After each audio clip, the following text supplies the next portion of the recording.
Good morning, students. So happy snow day, but remote day. I, that's Maisie. I live in a tiny town called Bodenham, which is north of Brunswick, and to say the least, our power is not very reliable. So I'm counting on me not having power tomorrow, and therefore I'm going to cancel all Zoom calls. So the way that I'm going to do attendance is by you watching this video. So congratulations, you are considered in class. So the rest of the time is totally up to you. I would recommend, spending some time on your identity sculpture, or maybe just even playing with clay today.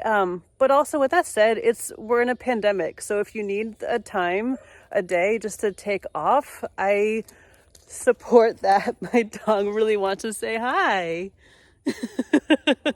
So instead of class today, I wanted to share with you my studio and give you a studio tour. So behind me is actually my house, the blue one. And then over here is my studio. So my husband and I were lucky enough to buy this property right before the pandemic hit here in Maine. My dog. Oh my goodness, you're so cute. She's going through my legs. So we have just been hunkering down here. Super happy working in the studio. So let's go. Let's check it out. Okay, so this is not part of the studio tour, but when my dog got out, she was super excited to go for a walk in the field next door. So I figured I would just show you folks what's next door. Living on a farm, you gotta have chickens. So we have 7 chickens, down 2 roosters. We heat our studio with wood primarily, so that is the wood that is stacked up. A sign that came with the house. This is my favorite sign. Let's go in. So welcome to our studio. This is my husband, Zachary. He's also a high school art teacher and a potter. These are my studio shoes. This is kind of how I keep clean inside. Pretty much every day after school and on the weekends, we spend our afternoons here in our studio. We feel incredibly fortunate and blessed to have this space where we can just hang out. So this is our wood stove, how we keep warm. And Maisie's favorite part of the studio, she often takes kindling to chew on. This is Zachary's space. He primarily works with the wheel, the potter's wheel. He just recently cleaned his area, so it's all organized. So check out the mirror right there. That's how he kind of checks in with how he's throwing and looking at the forms. He's been throwing for a long time, and he often kind of jokes that he gets distracted by a fresh bag of clay and therefore never really gets around to glazing everything. So he has a large stockpile of things to glaze. So on to my space. I used to work on the wheel a lot, but I've been transitioning to slab-built forms and pinch pots. I do a lot with underglaze, so I do a lot of testing. These are all my test tiles to see what they look like out of the kiln. I'm also working on a series of ornaments, which you see right there. While I work, I often have something in the background to watch, so give me a Netflix suggestion. Here are my underglazes, meticulously organized, as well as all my tools. And then here are a bunch of stamps that I've made. I used to put a lot of texture into my pottery. This process that I work with is called an underglaze transfer.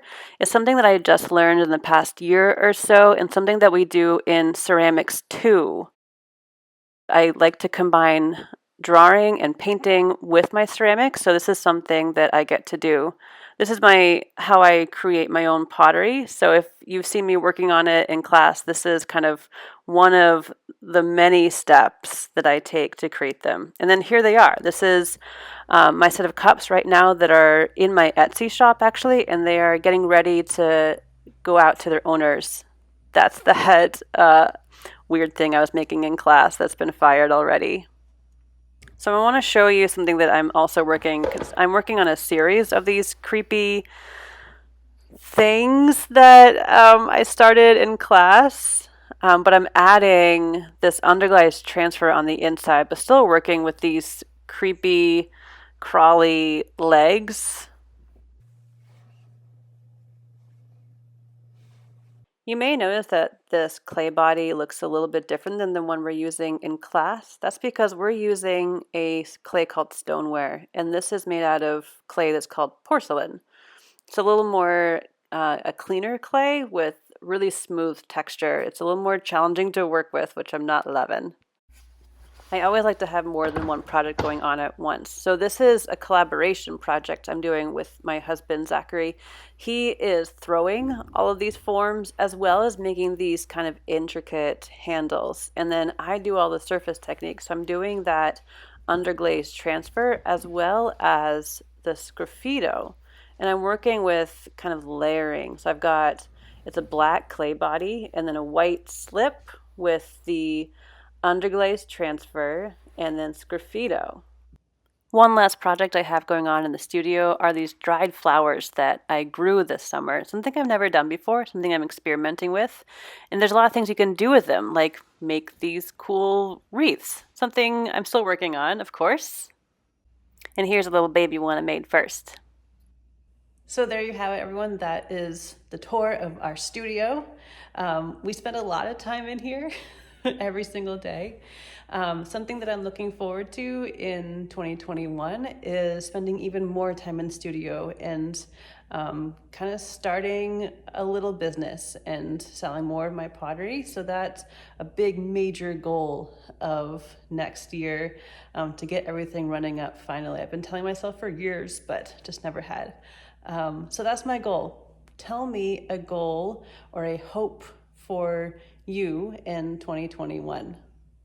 Thanks for watching, everyone. I hope you have a safe and cozy and fun day off from school. And I will see you on Friday. Bye.